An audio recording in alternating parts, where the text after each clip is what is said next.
గుడివాడ నియోజకవర్గ మాజీ ఎమ్మెల్యే కొడాలి నాని అరెస్ట్కి రంగం సిద్ధమైంది. అయితే కొడాలి నాని విదేశాలకు పారిపోతున్నాడని వార్తలు వచ్చేపాటికి పోలీసులు అప్రమత్తమై లుకౌట్ నోటీసులు జారీ చేశారు. ప్రతి ఎయిర్పోర్ట్కి, ప్రతి సీపోర్ట్కి ఆన్లైన్లో ఈ లుకౌట్ నోటీసులు పంపించారు.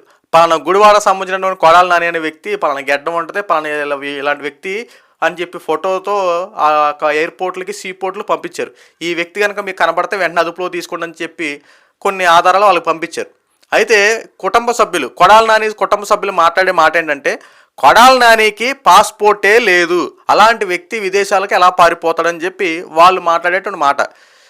రాజకీయ జీవితంలో అనేక సంవత్సరాలు ఉన్నటువంటి వ్యక్తి, తర్వాత 3 సార్లు 4 సార్లు ఎమ్మెల్యేగా గెలిచినటువంటి వ్యక్తి, ఇలాంటి వ్యక్తికి పాస్పోర్ట్ కూడా లేదు అంటే ఎలా నమ్ముతారు? ఒకసారి ఆలోచించండి. వాస్తవాలు నిజమే, పోనీ లేదన్నారు అనుకోండి, ఎలా లేదని చెప్పి నిరూపణ చేస్తారు? పోనీ ఆధారాలు ఏమన్నప్పుడు చెక్ చేస్తున్నారు. ఆల్రెడీ ఈ రోజున ఎయిర్పోర్ట్లు వాటిల్లో పలానా వ్యక్తి పేరు మీద కొట్టి పాస్పోర్ట్ ఉందని చెప్పి వెరిఫికేషన్ చేస్తున్నారు. రేపు ఖచ్చితంగా దాని మీద బయటకు వచ్చేస్తుంది. అయితే కొడాలి నాని ప్రజెంట్ శస్త్రచికిత్స చేసుకున్నాడు. గుండెపోటు వచ్చిందని చెప్పి, తర్వాత బైపాస్ సర్జరీ జరిగిందని రకరకాలుగా కొడాలి నానికి ఆరోగ్య పరిస్థితులు బోల. కొడాలి నాని అరెస్ట్ అని చెప్పి ఎప్పుడైతే వార్తలు వచ్చినాయో కొడాలి నానికి ఆరోగ్య పరిస్థితులు బాగలేదు. దాని మీద హైదరాబాద్లో ట్రీట్మెంట్ తీసుకుని అన్నారు, తర్వాత ముంబైలో ట్రీట్మెంట్ తీసుకుని అన్నారు అని చెప్పి, తర్వాత రెస్ట్ తీసుకోవాలి, ఒక 3-4 నెలల వరకు బెడ్ రెస్ట్ ఉండాలని చెప్పి కొడాలి నాని మీద వార్తలు వచ్చాయి.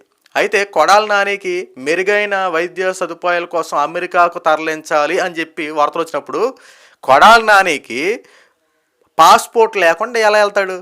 బాగా ఆలోచించండి. అంటే కొడాలి నానికి పాస్పోర్ట్ ఉండబట్టే కదా అమెరికా టూర్కి వెళ్తానికి రెడీ అయ్యాడని చెప్పి వచ్చింది. అలాంటి వ్యక్తికి పాస్పోర్ట్ లేకుండా ఎలా వెళ్తాడు? ఇక్కడ దొరికేస్తారు కదా.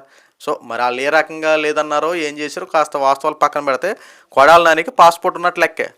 అమెరికాకి మెరుగైన వైద్య సదుపాయం కోసం కొడాలి నాని వెళ్తున్నాడు, ఇక్కడ వైద్యులందరూ మెరుగైన చికిత్స కోసం అమెరికా పంపించాలని చెప్పి మాట్లాడినటువంటి వాళ్ళే ఈ రోజున కొడాలి నానికి పాస్పోర్ట్ లేదంటే ఎలా నమ్మేస్తారు? అయితే జగన్మోహన్ రెడ్డి గత 5 సంవత్సరాలు జగన్మోహన్ రెడ్డి అండ చూసుకొని ఈ వైఎస్ఆర్సీపీ పార్టీ వాళ్ళు కానీ వైఎస్ఆర్సీపీ పార్టీ నాయకులు చేసినటువంటి అరాచకాలు, దౌర్జన్యాలు అన్నీ ఇన్ని కాదు. ముఖ్యంగా కొడాలి నాని చేసినటువంటి అవకతవకలే కానీ, ఆ కొడాలి నాని నోటు దుర్సే కానీ అసలు ఎంత దారుణంగా వ్యవహరించేవాడు. అసలు రాజకీయ ఓనమాలు నేర్పించినటువంటి టీడీపీ పార్టీని ఉద్దేశించి ఎంత దారుణంగా మాట్లాడేవాడు. చంద్రబాబు నాయుడుని ఉద్దేశించి అసెంబ్లీలో చంద్రబాబు నాయుడు గారి సతీమణి భువనేశ్వరి గారి మీద ఎంత దారుణమైన అక్రమ సంబంధాలు అంటుకట్టినటువంటి వల్లభనేని వంశీ కొడాలి నానిని ఏం చేయాలి? ఇలాంటి వాళ్ళని విడిచిపెట్టాలా?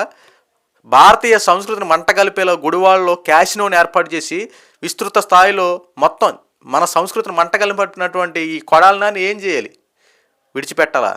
విదేశాలకు సంబంధించినటువంటి వాళ్ళు తీసుకొచ్చి క్యాసినోని ఏర్పాటు చేయాలి. ఇలాంటి పనికిమాలిన పనులు చేస్తే దండేసి సన్మానం చేయాలా? పార్టీ ఆఫీసులను గుడివాడలో సంబంధించినటువంటి టీడీపీ పార్టీ ఆఫీసు సంబంధించి దాన్ని నుప్పంటించినటువంటి కొడాలి నానిని వదిలిపెట్టాలా? టీడీపీ పార్టీకి సంబంధించిన కార్యకర్తల మీద రకరకాలుగా విస్తృత స్థాయిలో గొడవపడినటువంటి కొడాలి నానిని విడిచిపెట్టాలా? అంటే మేము అన్ని 5 సంవత్సరాలు మేము ఉన్నంతసేపు మేము ఏది పడితే చేస్తాం, తర్వాత మీరు పడాలంతే అన్నట్టు ఉంది. మేము అధికారం మాది, మేము ఏదైనా చేస్తాం, మీరు పడాలంతేరా అన్నట్టు ఉంది మీరు చెప్పే మాటలు. అంటే కొడాలి నాని ఇష్టానుసారంగా చేసేసి, దౌర్జన్యాలు చేసేసి, రకరకాలుగా తిట్టేసి, ఈరోజు నాకు హెల్త్ బాగోలేదు, నాకు బెడ్ రెస్ట్ కావాలి అని చెప్తే వదిలేస్తారా? నీ తోటి స్నేహితుడు వల్లభనేని వంశీ పరిస్థితి ఏమైంది? వల్లభనేని వంశీ మంచి హుందాగా ఉండేవాడు. అతను కూడా టీడీపీ ఆ పార్టీ ఆఫీసును ధ్వంసం చేశాడు, దళితుల్ని కిడ్నాపులు చేశాడు, భూదందాలు చేశాడు, అందరిని దాచుకున్నారు, పంచుకున్నారు. ఈ రోజున అన్ని వాస్తవాలు బయటపడేపాటికి జైల్లో ఊసలు లెక్కెడతా ఉన్నాడు. జైల్లో ఊసలు లెక్కెట్టిన పరిస్థితి ఏమైంది? ఈ రోజున పరిస్థితి చూడండి వల్లభనేని వంశీది. ఎలా ఉండేవాడు, ఎలా అయిపోయాడు? అంటే అధికారం ఇచ్చింది మనకి ప్రజల్ని పాలిస్తారని చెప్పి ఏదో మీరు మీ కుటుంబాలు పోషించుకొని మీ కుటుంబాలు బతికేయడం కోసం దాచుకోవాలి, పంచుకోవాలని చెప్పి కాదు.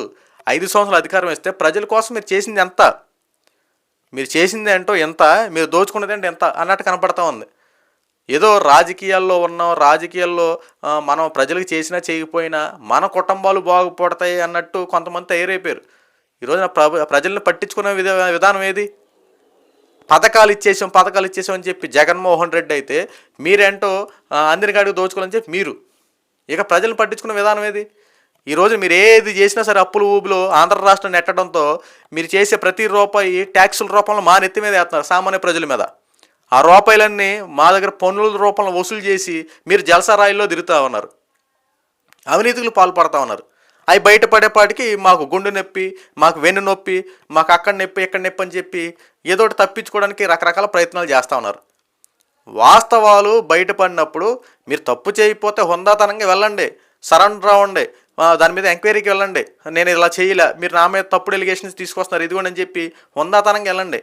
మీ నాయకుడు జగన్మోహన్ రెడ్డి లెక్కర స్కామ్లోనే అరెస్ట్ కాబోతా ఉన్నాడు. ఇక మీరెంతలేండి, ఎందుకంటే మీ ఎమ్మెల్యేలు కానీ మీరు ఎంతమంది?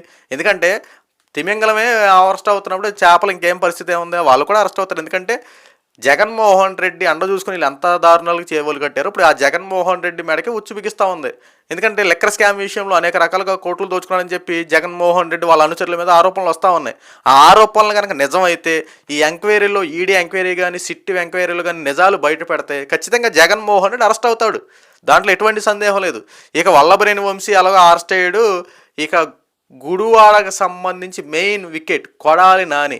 ఈ కొడాలి నాని అరెస్ట్ కోసం అనేక మంది ఎదురు చూస్తూ ఉంటారు. ఎందుకంటే అసలు టీడీపీ పార్టీని అత్యంత దారుణంగా విమర్శించి నాయకుల మీద అసభ్యకర పదజాలను ఉపయోగించుకుంటూ ఆడవారనే సరే సంస్కారం లేకుండా విస్తృత స్థాయిలో బూతులు తిట్టినటువంటి ఈ కొడాలి నాని ఫస్ట్ వికెట్ అవ్వాలి. అలాంటి కొడాలి నాని ఇప్పటి వరకు అరెస్ట్ కాకపోవడం కాస్త టీడీపీలో ఆందోళన కలిగిస్తూ ఉంది. ఎందుకంటే ఎంత దారుణంగా మాట్లాడాడండి.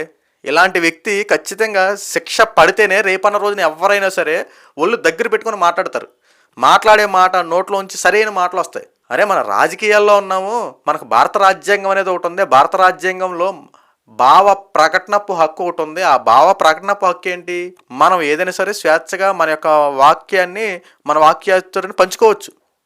రాజకీయ ముసుగులో ఉన్నామని చెప్పి రాజకీయాల గురించి మాట్లాడకుండా ఇంట్లో ఆడవాళ్ళ గురించి, ఇంట్లో అసభ్యకరంగా అట్లాంటి మాటలు మాట్లాడడం, సోషల్ మీడియాని వేదికగా చేసుకొని ఇలాంటి బూతులు తిట్టే వాళ్ళకే ఇదే భావ ప్రకటన హక్కు, ఇదే మన భారత రాజ్యాంగం కల్పించినట్టు హక్కు. ఆ హక్కును ఉపయోగించుకొని మీరు ఇష్టానుసారంగా బూతులు తిడతారంటే చట్టాలు ఎలా ఒప్పుకుంటాయి? అందుకే ఈ రోజున చట్టం తన పని తాను చేసుకుపోతూ ఉంది. తప్పు చేసిన వాడు అందరూ ఒక్కటొక్కటిగా ఏరుతూ ఉంది. గత 5 సంవత్సరాలు మీరు పట్టించుకోలేదు కదా. గత 5 సంవత్సరాల్లో జగన్మోహన్ రెడ్డి ఉన్నాడని చెప్పి ధీమాతో చంద్రబాబుని తిడితే ఒక రేటు, చంద్రబాబుని తిడితే ప్రమోషన్లు, నారా లోకేష్ని తిడితే ఒక రేటు, నారా లోకేష్ని తిడితే ప్రమోషన్లు, పవన్ కళ్యాణ్కి ప్రమోషన్లు, విస్తృత స్థాయిలో తిట్టిన ప్రతి ఒక్కరికి ప్రమోషన్లు ఇచ్చుకుంటూ శబాష్ అంటూ భుజం తట్టి వాళ్ళని పక్కనకు కూర్చోబెట్టుకున్నటువంటి జగన్మోహన్ రెడ్డి గారు ఈ రోజున వాళ్ళ పరిస్థితి చూడండి. సోషల్ మీడియాని వేదికగా చేసుకుని ఎవరైతే విస్తృత స్థాయిలో రెచ్చిపోయారో వాళ్ళు ఒక్కడొక్కడికి అరెస్ట్ అవుతూ ఉన్నారు. పక్కా సాక్ష్యాధారాలు చూపించి అరెస్ట్ చేస్తూ ఉన్నారు. ఈరోజు నాయకుల దగ్గరకు వచ్చేపాటికి ఒక్కొక్కడికి ఒంట్లో దడ పుట్టి ఆ నొప్పి ఈ నొప్పి అని చెప్పి తప్పించుకోవాలని చెప్పి ప్రయత్నాలు చేసినా చివరాఖరికి చట్టం ముందు అందరూ సమానమే కాబట్టి ఏ ఒక్కడిని విడిచిపెట్టాల. ఖచ్చితంగా అరెస్ట్ చేస్తారు. అరెస్ట్ చేయాలి. ప్రతి విషయాన్ని కూపి లాగాలి. ఎందుకు ఇలా చేశారు? రేపన్న రోజున ఇప్పుడు మెయిన్ అరెస్ట్ చేసేది ఎందుకు? క్రమశిక్షణ. ఈరోజు ఇలా చేసావు, రేపు పొద్దున ఇలా చేయకూడదు, నిన్ను చూసి ఇంకోటి తయారవ్వకూడదు. మెయిన్ మన లా యొక్క కాన్సెప్ట్ ఏంటంటే మన ఉన్నటువంటి చట్టాలు న్యాయ వ్యవస్థలు ఏం చెప్తా ఉంది? తప్పు చేసిన వాడిని శిక్షించాలి, ఆ తప్పు జరగనేకుండా చూడాలి, ఆ తప్పు ఇంకొకటి చేయకుండా జాగ్రత్త తీసుకోవాలి. అంటే ఖచ్చితంగా వాడికి శిక్ష పడాలి. తప్పు చేసిన వాడు శిక్ష పడితే రేపన్న రోజున ఇంకెవడ చేయడు. సో ఇలాంటి సిస్టమేటిక్గా వెళ్తేనే రేపన్న రోజున ఈ సోషల్ మీడియాలో కానీ ఈ మాట్లాడేటప్పుడు కాస్త ఒళ్ళు దగ్గర పెట్టుకుని మాట్లాడతారు. సో ఖచ్చితంగా చట్టం తన పని తాను చేసుకుపోతా ఉంది. కొడాలి నాని ఎన్ని అబద్ధపు మాటలు మాట్లాడినా, ఎన్ని వాళ్ళ కుటుంబ సభ్యులు ఏం మాట్లాడినా ఖచ్చితంగా వాస్తవాలు బయటకు వస్తే కొడాలి నాని జైల్లో ఓసలు లెక్కెట్టడం ఖాయం. దీంట్లో ఎటువంటి సందేహం లేదు. వల్లభనేని వంశీ మీ ఫ్రెండ్ ఎదురు చూస్తూ ఉన్నాడు. కొడాలి నాని గారు వెళ్ళి వల్లభనేని వంశీతో కాస్త మాట్లాడుకొని ఖచ్చితంగా ఆయనతో కాస్త టైం స్పెండ్ చేసి మీరు కూడా 4 ఓసలు లెక్కెట్టుకొని జైలు శిక్ష అనుభవించి క్రమశిక్షణతో ఈసారైనా సరే ఉన్న బ్రతికినంతకాలం చక్కగా ఉండండి.